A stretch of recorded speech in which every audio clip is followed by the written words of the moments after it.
Assalamu alaikum students. Today I am going to deliver a lecture on chapter 5, Where does our food come from? Now I am starting from short question of this chapter. Question 1. What are fertilizer? Fertilizers क्या हैं? Substance that contain essential minerals element needed by plants for normal healthy growth. Plants को grow करने के लिए कुछ minerals की ज़रूरत होती है और वो मिनरल्स फर्टिलाइजर्स कहलाते हैं. Question 2. Explain the difference between a natural and an artificial fertilizer. Natural fertilizers और artificial fertilizers में क्या difference है? Artificial fertilizers, chemical compounds containing essential minerals elements for plant.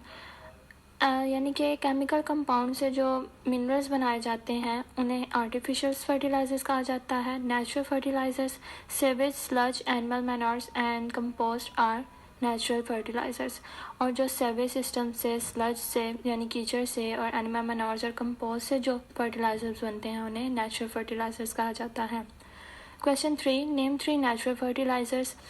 Savage, sludge, animal manure. Question 4. Explain why a plant needs nitrogen. Plant को nitrogen की क्यों ज़रूरत होती है? Because nitrogen is use for making new plant tissues. जो nitrogen है वो नए प्लांट टिश्यूज़ बनाने में मदद करता है.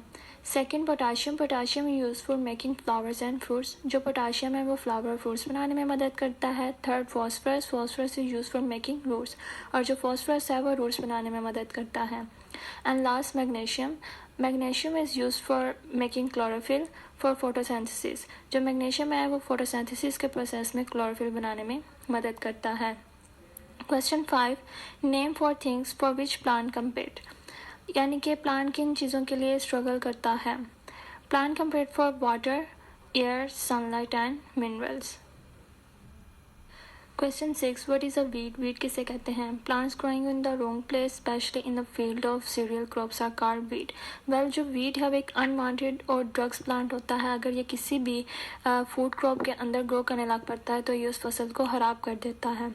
Question 7. Explain why farmers do not want weeds among there plant crop. जो फार्मर्स होते हैं वो वीड को क्यों नहीं ग्रो करने देते अपने प्लांट्स ग्रो के अंदर? Because weeds compare with the crop plants taking valuable nutrient from the soil and restricting the growth of the crops.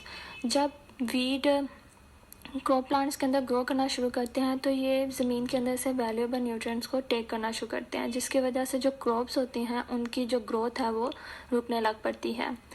Question 8. What is DDT.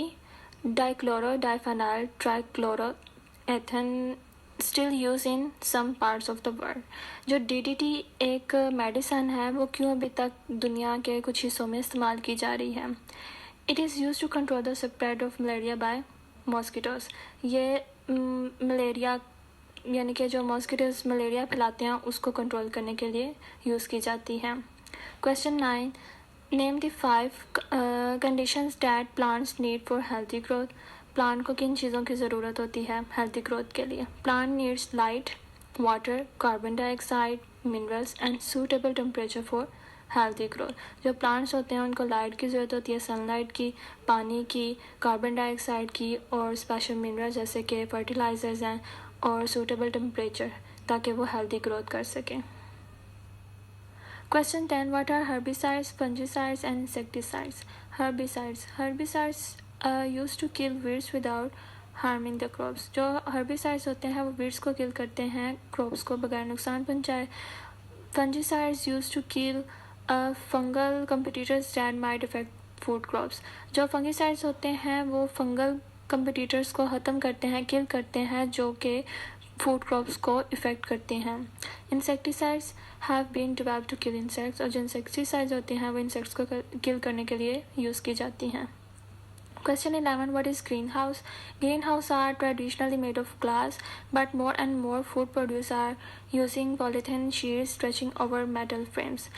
जो ग्रीन हाउस एक ऐसा हाउस होता है जो कि शीशे का बना होता है, जिसके अंदर प्लांट्स को ग्रो किया जाता है एक पॉलीथीन शीट के थ्रू. यानी कि जो उसके ऊपर जो शीट्स लगी होती हैं वो पॉलीथीन शीट्स होती हैं मेटल फ्रेम्स के ऊपर जो लगी होती हैं, और वो हेल्प करती हैं प्लांट को ग्रो करने में. Question 12. What saprophytes feed on? Saprophytes feed on all type of dead matter in all sort of environment and their food includes both plants and animal debris. जो saprophytes होते हैं वो किसी भी मुर्दा चीज़ से बनते हैं और उनके अलावा या तो प्लांट्स भी हो सकते हैं, एनिमल डेब्रिस भी हो सकती हैं. Question 13. Name two saprophytic organisms. दो saprophytic organism कौन सी हो सकती हैं? एक yeast and second mushroom. Question 14. What is eutrophication? Eutrophication is when a body of water becomes overly enriched with minerals and nutrients that induce excessive growth of plants and algae. जब पानी के अंदर minerals और nutrient की मिकदार बढ़ जाती है तो पानी के अंदर प्लांट्स और एल्गी की भी ग्रोथ जो है वो इन्हेंस होने लग पड़ती है. इस प्रोसेस को यूट्रोफिकेशन कहते हैं. Question 15. What effect does eutrophication have on food chain? Eutrophication का food chain पे क्या effect है?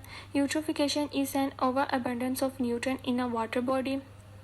It lead to fish kills due to lack of oxygen, which have immediate and far-reaching implication on the food. जब पानी के ऊपर algae की layer बन जाती है तो पानी के अंदर ऑक्सीजन और जो खुराक है उसकी कमी होने लग पड़ती है. इसकी वजह से जो मछलियां हैं वो मरने लग पड़ती हैं